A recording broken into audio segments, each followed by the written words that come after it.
MH11 Khatav time. उपविभागीय अभियंता कार्यालय वडूज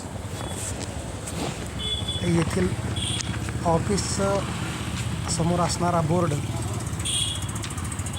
हा बोर्ड जनतेला ते ऑफिस दिसावं या उद्देशाने उभा करण्यात आला असला तरी या बोर्डाचा वापर कदाचित प्रशासकीय यंत्रणा स्वतः पाहण्यासाठी करत आहे का काय, अशा पद्धतीचे हे चित्र दिसून येत आहे। सर्वसामान्य लोकांना जिल्हा परिषदेमधून मिळणारा निधी, त्या निधीचा कामाच्या स्वरूपात मिळणारा होणारा वापर याची माहिती जर घ्यायची म्हटलं तर तालुक्यातील बऱ्याच लोकांना हे ऑफिसच माहीत नाही, अशी परिस्थिती निर्माण झालेली आहे।